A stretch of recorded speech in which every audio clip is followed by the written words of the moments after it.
Hello friends, आज मैं आपको 40 वोकेबलरी वर्ड्स कराने वाली हूँ। इंग्लिश वोकेबलरी के लिए डेली न्यूज़पेपर पढ़ना चाहिए और स्मॉल स्मॉल रीडिंग बुक्स आप स्टार्ट कर सकते हो। इसके साथ डेली कुछ कुछ न्यू वर्ड सीखो, उनको यूज़ करो और उनको रीडिंग में भी स्टार्ट करो, उनको रीड करना स्टार्ट करो छोटी छोटी स्टोरीज़ को। तो आप देखोगे 2-3 चीज़ें फॉलो करने से 1 महीने में ही आपकी बहुत अच्छी वोकेबलरी हो जाती है। तो चलिए स्टार्ट करते हैं। हर वर्ड को मैं इंग्लिश और हिंदी में बताऊंगी, उसका मीनिंग क्या है और उसके 2-3 सेंटेंसेस, ताकि आपको उसको यूज़ करना भी आ जाए। तो चलिए स्टार्ट करते हैं। तो पहला वर्ड है एट वंस। एट वंस को हिंदी में अगर मैं इसका मीनिंग बताऊं तो तुरंत, तत्काल या एक साथ। इंग्लिश में इमीडिएटली और इंस्टेंटली। इसके 3 सेंटेंसेस मैंने यहाँ पे एज अ एग्जाम्पल बताए हैं, जैसे कि no man can do 2 things at once. कोई भी आदमी एक साथ 2 काम नहीं कर सकता। एट वंस मीन्स एक साथ। If necessary I can come at once. यदि आवश्यकता हो तो मैं एक बार आ सकता हूँ। एक बार, इस सेंटेंस में एक बार एट वंस का मतलब है। Better deny at once than promise long. लंबे वादे से एक बार में इनकार करना बेहतर है। Better deny at once than promise long. Wherever. Wherever को हिंदी में अगर मैं मीनिंग बताऊं तो जहाँ कहीं भी, जहाँ कहीं भी। Wherever we go I can find a job to fit my goals. हम जहाँ भी जाते हैं मुझे अपने लक्ष्यों को पूरा करने के लिए नौकरी मिल सकती है। Wherever we go, I can find a job to fit my goals. Another sentence is, we all deserve greater peace of mind, knowing that our children are better protected wherever they are. जहाँ कहीं भी वो हैं, हम सभी मन की अधिक शांति के पात्र हैं, यह जानते हुए कि हमारे बच्चे जहाँ कहीं भी हैं उनकी बेहतर सुरक्षा की जाती है। अगला वर्ड है get up. Get up Hindi में इसका मतलब है उठ जाओ, उठ जाओ, और इंग्लिश में राइज, स्टैंड अप और ग्रो। तो इसके 3 एग्जाम्पल्स मैंने यहाँ दिखाए हैं। What time do you get up. आप किस समय उठते हो। गेट अप मीन्स उठ जाना। What time do you get up. Second example is get up and show your appreciation. उठो और अपनी प्रशंसा दिखाओ। Get up and show your appreciation. Another example is I shall get up carefully. मैं ध्यान से उठूँगा। The party is very formal. Party बहुत ही formal है, यानी औपचारिक है। Next sentence is until when. Until when means कब तक। Until when can you stay. आप कब तक रह सकते हैं। Another example is until when do I have to submit the report. मुझे कब तक रिपोर्ट जमा करनी होगी। Next example is until when do I have to return this in. मुझे इसे कब तक चालू करना होगा। Next sentence is look for. Look for का हिंदी मीनिंग है ढूंढना, खोजना, तलाश करना। And in English you can say search और सीक। इसके एग्जाम्पल सेंटेंसेस करते हैं। For example, you must look for hotels elsewhere. आपको कहीं और होटल तलाशना होगा। You must look for hotels elsewhere. आपको कहीं और होटल तलाशना होगा। तलाशना यानी ढूंढना होगा, look for. Another sentence is he began to look for a new job immediately after he was fired. नौकरी से निकाले जाने के तुरंत बाद उन्होंने नई नौकरी की तलाश शुरू कर दी, ढूंढनी शुरू कर दी। Another example is which features do you look for when choosing a car. Car चुनते समय आप किन फीचर्स को, किन विशेषताओं को देखते हैं। Next sentence is look after. Look after means देखभाल करना, यानी पे अटेंशन और अटेंड। इसके सेंटेंसेस हैं। For example, first sentence is I always look after him. मैं हमेशा उसका ख्याल रखता हूँ। Another example is those who look after their fitness by taking regular exercise feel healthier. जो लोग नियमित व्यायाम करके अपनी फिटनेस का ख्याल रखते हैं वे स्वस्थ महसूस करते हैं। ख्याल रखना, देखभाल करना या ध्यान रखना, ठीक है। We each look after our own budget. हम में से प्रत्येक, हर कोई अपने स्वयं के बजट की देखभाल करता है, यानी ध्यान रखता है उसका। Next word is see off. See off means विदा करना, पहुंचाना, और इंग्लिश में इसका मीनिंग है send off, deliver. He went to see off his brother at the station, वह स्टेशन पर अपने भाई को विदा करने गया था। सी ऑफ मीन्स विदा करने, विदा करना।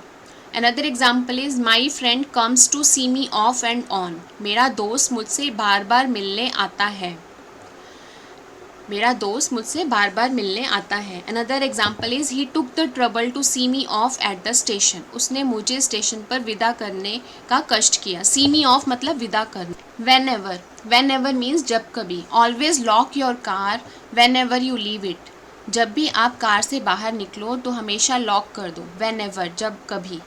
Another example is drink when ever you feel thirsty during exercise, व्यायाम के दौरान जब भी प्यास लगे तब आप पिए, पानी पिए। Next sentence is we try to help whenever possible, जब भी संभव हो हम मदद करने की कोशिश करते हैं। इसमें जब भी, संभव तो पॉसिबल के लिए जब भी, ठीक है। Next word is in a while. In a while का हिंदी मीनिंग है थोड़ी देर में, यानी कि इंग्लिश में इन सम टाइम। सो इसके एग्जाम्पल सेंटेंसेस हैं have not heard anything from you in a while, कुछ समय से आपसे कुछ नहीं सुना। इन अ वाइल मीन्स कुछ समय से। Another sentences I will give this to you in a while, मैं आपको यह थोड़ी देर में दूंगा, थोड़ी देर में, in a while. Next word is blog. आपने ये ब्लॉग काफ़ी लोगों से सुना होगा। ब्लॉग होता है कि जैसे कोई वेबसाइट या वेब पेज है उसको आप रेगुलरली अपडेट करते हैं, ठीक है। और उस केस में मतलब टिपिकली ये होता है कि आप लोग, कई बार टेक्निकल लोग ब्लॉग राइटिंग करते हैं और वो उसको रेगुलर अपडेट करते रहते हैं ताकि और लोग उन्हें देखें। तो इसके मैंने 2 सेंटेंसेस यहाँ पे दिखाए हैं। He decides to spend more time on his sat blog because it becomes more and more popular, वह अपने सैट ब्लॉग पर अधिक समय बिताने का फैसला करता है क्योंकि यह अधिक से अधिक फेमस है या लोकप्रिय है, ठीक है। तो blog, he blog the Democratic and Republican National Convention as an independent, उन्होंने एक स्वतंत्र के रूप में डेमोक्रेटिक और रिपब्लिकन राष्ट्रीय सम्मेलन को ब्लॉक किया, ठीक है। नेक्स्ट वर्ड पे जाते हैं अवे। अवे हम लोग काफ़ी यूज़ करते हैं अपनी कन्वर्सेशन में। अवे का मतलब है दूर, यानी इंग्लिश में इसका मीनिंग है फार और लॉन्ग डिस्टेंस। इसके एग्जाम्पल सेंटेंसेस हैं जैसे my sister took care of the dog while I was away, जब मैं दूर था तब मेरी बहन ने कुत्ते की देखभाल की। गो अवे, चले जाओ। जनरली हम बहुत जनरली अपनी कन्वर्सेशन में, बेसिक कन्वर्सेशन में यूज़ करते हैं go away. The teacher took my phone away until the end of class, teacher ने कक्षा के अंत तक मेरा फ़ोन छीन लिया, है ना। अवे मीन्स आपने दूर करा, चाहे छीन लिया या अलग कर दिया, away, right. Another word is avoid. Avoid का हिंदी मीनिंग है टालना या ना करना। इंग्लिश में इसकी मीनिंग्स हैं डेफर और एवर्ट। अवॉइड कॉन्ट्रैक्शन, संकुचन से बचें, अवॉइड मतलब बचना। She has been taught to avoid strangers, उसे अजनबियों से बचना सिखाया गया है। बचना is avoid. Next sentences a person could not avoid fate but they could control the way they responded to it, एक व्यक्ति भाग्य से बच नहीं सकता इज़ अवॉइड, लेकिन वे जिस तरह से प्रतिक्रिया करते थे उसे नियंत्रित कर सकते थे। Next word is available. Available means उपलब्ध यानी अटेनेबल, ये हम काफ़ी यूज़ करते हैं अपने कन्वर्सेशन में। She spend every available dollar on her hobby, उसने अपने शौक़ पर हर अवेलेबल डॉलर यानी कि उपलब्ध डॉलर खर्च किया। She used every available excuse to get out of work, वह काम से बाहर निकलने के लिए हर उपलब्ध बहाने का इस्तेमाल करती थी। अवेलेबल मतलब उपलब्ध, जो कि उसके दिमाग में आ रहे थे, वो हर बहाने को वो यूज़ करती थी। Next word is auto. Auto means या तो आप ऑटो व्हीकल की बात करोगे जो हम ऑटो से ट्रैवल करते हैं। दूसरा एक्टिंग बाय इटसेल्फ, कोई चीज़ जो अपने आप काम कर रही है, यानी अपने आप इज़ ऑटो। कई बार हम कहते हैं ना कि मशीन काफ़ी ऑटोमेटिक है, अपने आप काम कर रही है, या ये चीज़ अपने आप चल रही है ना, तो उस केस में हम ऑटो यूज़ करते हैं। We waited there for auto, इसमें ऑटो है व्हीकल, हमने वहाँ ऑटो का इंतज़ार किया।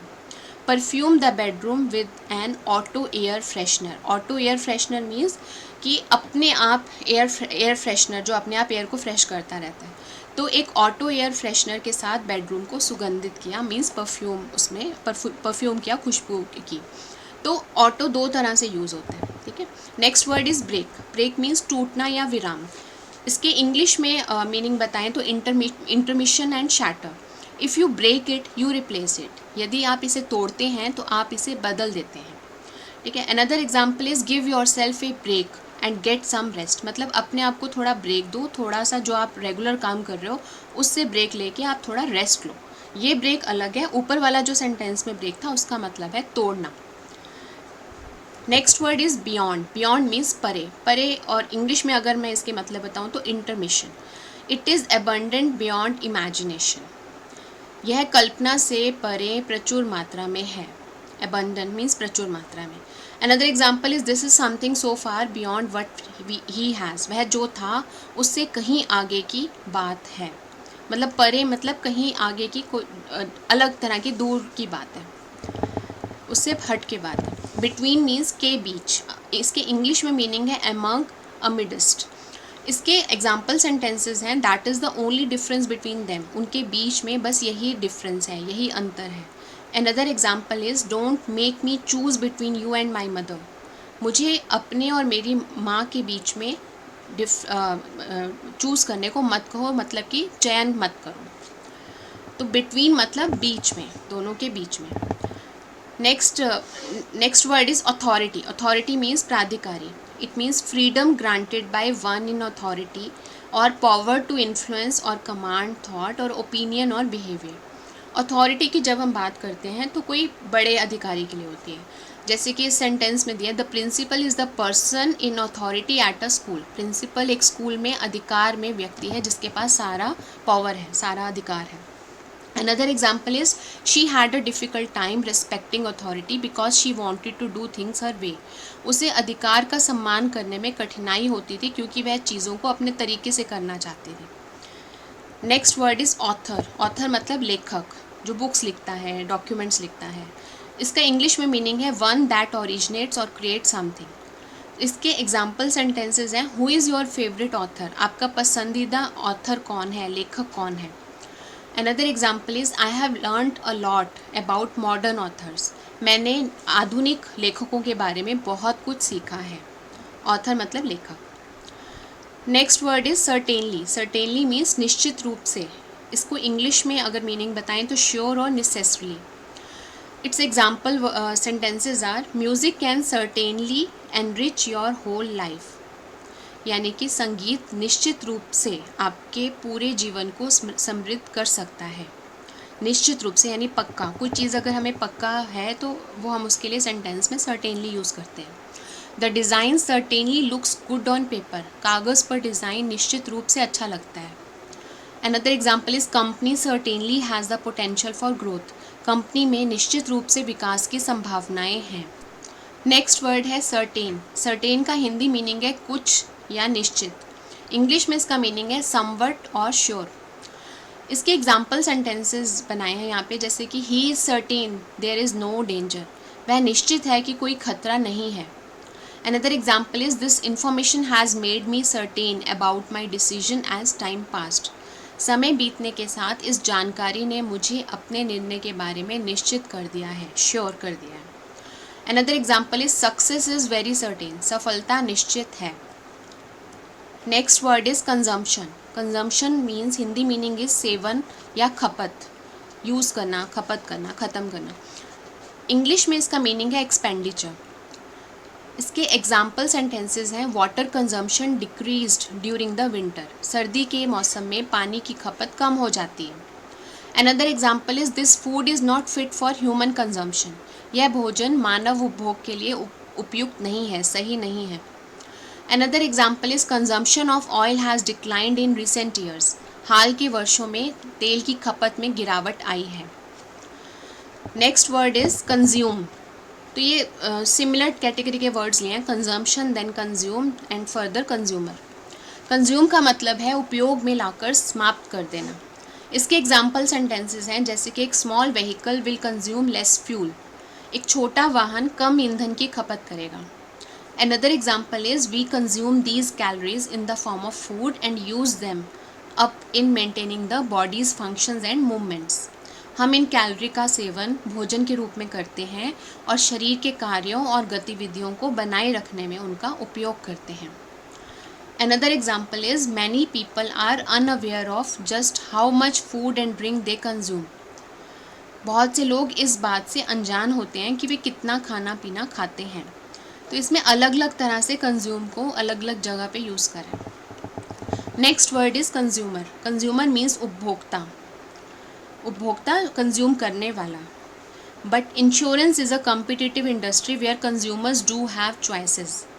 बीमा एक प्रतियोगी उद्योग है, वहाँ उपभोक्ताओं के पास विकल्प होते हैं।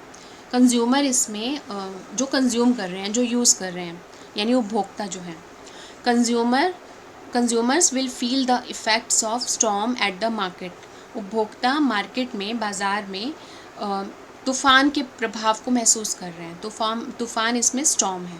तो कंज्यूमर्स उपभोक्ता, यानी कि जो मार्केट में उपभोक्ता हैं, यूज़ करने वाले हैं, वो उस स्टॉर्म के इफ़ेक्ट को फील कर रहे हैं। Another example is as the industry is growing up so are its consumers.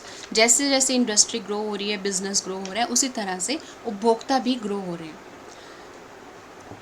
Next word is audience. Audience means दर्शक, स्पेक्टेटर और व्यूअर।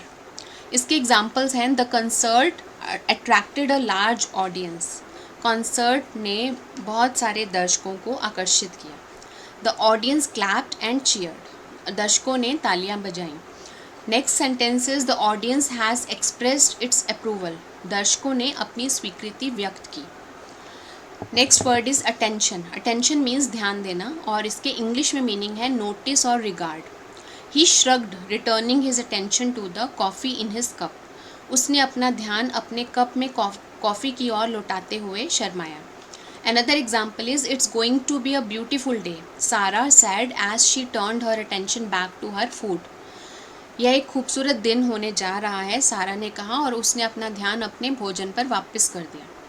यानी कि ध्यान मतलब अपना पूरा उसने अटेंशन बैक टू फूड किया। Next word is attack. Attack का मतलब है हमला करना, एग्रेशन। इसके सेंटेंसेस हैं dad had a heart attack this afternoon. अब इसमें दो तरह से यूज़ किया है। हार्ट अटैक मतलब आज दोपहर को पिताजी को दिल का दौरा पड़ा, वहाँ भी हम अटैक यूज़ करते हैं। She was not going to give him an excuse to attack her. वह उसे उस पर हमला करने का बहाना नहीं देने वाली थी। ये अटैक डिफरेंट तरह से यूज़ हुआ है लड़ाई के पर्सपेक्टिव से। Another word is assume. Assume का मतलब है मान लीजिए। इसका इंग्लिश में मीनिंग है इमेजिन और suppose. Rita will assume I can take care of you. Rita मान लेगी कि मैं तुम्हारा ख्याल रख सकती हूँ। एज्यूम मान लेना। Another example is he was ready to assume his position as head of the house. वह सदन के मुखिया के रूप में अपना पद संभालने के लिए तैयार थे। एज्यूम करना मतलब मान लेना। Another word is behind. Behind का मतलब है पीछे पीछे, एट द बैक ऑफ। इसके एग्जाम्पल सेंटेंसेज हैं I took the shortest way through the little park behind the palace. मैंने महल के पीछे के छोटे से पार्क में सबसे छोटा रास्ता तय किया। I took the shortest way through the little park behind the palace. Palace के पीछे। Another sentences they heard the sound of voices behind them. उन्होंने अपने पीछे आवाज़ों की आवाज़ सुनी, बिहाइंड देम अपने पीछे। Next word is behaviour. Behaviour का मतलब है व्यवहार और व्यवहार गतिविधि। इसका इंग्लिश में मीनिंग है dealing. I have not given up on writing your behaviour he assured her. मैंने आपके व्यवहार को ठीक करना नहीं छोड़ा है, उसने उसे आश्वासन दिया। Another sentences may be when he returns your behaviour will please him. हो सकता है कि जब वह वापस आए तो आपका व्यवहार उससे खुश कर दे। Next word is before. Before का मतलब इससे पहले या prior to. She rinse the pot again before responding. उसने जवाब देने से पहले बर्तन को फिर से धोया। मतलब जवाब देने से पहले, तो बिफोर पहले के लिए। He would do many more before the war was over. युद्ध समाप्त होने से पहले वह और भी बहुत कुछ करेगा। तो इसमें भी बिफोर मतलब पहले। Next word is worthwhile. Worthwhile means सार्थक। इसका इंग्लिश में मीनिंग है जस्टिफाइड और admittable. It was worth while to contribute. योगदान देना सार्थक रहा। It was worth while. Another example is as with all the best presents, the wait was definitely worthwhile. सभी बेहतरीन उपहारों की तरह प्रतीक्षा निश्चित रूप से सार्थक थी. Next word is quite often. Quite often means अक्सर. It quite often happens that way. अक्सर ऐसा ही होता है. यानी कि बार बार अगर कोई चीज़ हो रही हो तो हम यूज़ करते हैं ना वर्ड अक्सर ऐसा होता है. I do not answer your letters but really I think I do quite often enough. मैं आपके पत्रों का उत्तर नहीं देता लेकिन वास्तव में मुझे लगता है कि मैं काफ़ी बार करता हूँ, यानी अक्सर करता हूँ. यानी कि हमेशा करता हूँ, अक्सर करता हूँ, ज़्यादा बार वो करता है, काफ़ी बार करता है. Next word is simultaneously. Simultaneously means इसके साथ ही. इसका इंग्लिश में मीनिंग है cumulatively. It was simultaneously frightening and annoying. यह एक साथ डरावना और कष्टप्रद था. Another example is Tom and Mary answered simultaneously. Reena और मैरी ने एक साथ उत्तर दिया, यानी इकट्ठे उन्होंने उत्तर दिया. Next word is at large. At large means अत्यधिक और मुक्त और स्वतंत्र. The people at large want piece. बड़े पैमाने पर लोग शांति चाहते हैं. इस यहाँ पर एट लार्ज मतलब बहुत ज़्यादा लोग, बड़े पैमाने पर. Another example is question is discussed at large in my report. मेरी रिपोर्ट में इस सवाल पर बड़े पैमाने पर चर्चा की गई, मतलब काफ़ी डिस्कशन हुआ. At large. Next word is article. Article means लेख, यानी कि राइटिंग्स और डॉक्यूमेंट. इसके सेंटेंसेज हैं जैसे कि the newspaper included a photo with the article about the wreck. समाचार पत्र में मलबे के बारे में लेख के साथ एक तस्वीर शामिल थी. आर्टिकल इसमें लेख के लिए. Another example is she powered it up and began comparing her notes with the cases cited in the article. उसने इसे चालू किया और अपने नोट्स की तुलना लेख में लिखे हुए मामलों से करने लगी. यानी कि इसमें आर्टिकल इज लेख. Another word is arrive. Arrive का मतलब है पहुंचना, reach और come. इसके एग्जाम्पल सेंटेंसेज हैं जैसे कि we expect visitors to arrive soon. हमें उम्मीद है कि आने वाले जो विजिटर्स हैं वो जल्दी ही आ जाएंगे. अराइव सून मतलब जल्दी ही पहुंचेंगे. Another example is they should arrive there before the sunset and I shortly after. वे सूर्यास्त से पहले वहाँ पहुँचें और मैं कुछ देर में. अराइव मतलब सूर्यास्त से पहले वहाँ पहुँचे, पहुँचना. Next word is around. Around का मतलब है चारों तरफ और आसपास. कई वर्ड्स में हम लोग चारों तरह से यूज़ करते हैं और आसपास की तरफ से. जैसे कि turning the truck around he headed back down the drive. Truck को घुमाते हुए वह वापस ड्राइव पर चला गया. Another example is he thought that a wonderful light was shining around him. उसने सोचा कि उसके चारों ओर एक वंडरफुल लाइट मीन्स अद्भुत प्रकाश चमक रहा है. चारों ओर is around here. Next word is argue. Argue का मतलब है तर्क करना, उलझना, यानी कि इंग्लिश में मतलब है गेट इन्वॉल्व और डिस्कस. इसके एग्जाम्पल्स हैं let's not argue about it. आइए इसके बारे में बहस ना करें. We did not bother to argue with Rakesh. हमने राकेश से बहस करने की जहमत नहीं उठाई. आर्ग्यू का मतलब बहस करना या मतलब किसी डिस्कशन में ऐसे उलझ जाना, वहाँ पे हम आर्ग्यू यूज़ करते हैं. अगला वर्ड है बिकम. बिकम का मतलब है बनना. Read in order to become wise. बुद्धिमान बनने के लिए पढ़ें. They also become more interested in the food they eat. वे अपने द्वारा खाए जाने वाले भोजन में अधिक रुचि लेते हैं. बिकम मतलब अपने द्वारा बनाया जाने वाला है ना, बिकम. तो फ्रेंड्स आज हमने 40 वर्ड सीखे. अगर आप इसे 2-3 बार सुनेंगे तो आपको ये सारे वर्ड्स याद हो जाएंगे. आप इसे रेगुलर यूज़ करना स्टार्ट करो तो आपकी प्रैक्टिस में आ जाएंगे. आप देखोगे धीरे धीरे आपकी वोकैबुलरी इम्प्रूव होने लगेगी. अब मैं अपने नेक्स्ट वीडियो में और 40 वर्ड्स लेके आऊँगी ताकि आपकी धीरे धीरे वोकैबुलरी इम्प्रूव हो और आप उससे यूज़ करना स्टार्ट करें. Thank you so much for watching this video.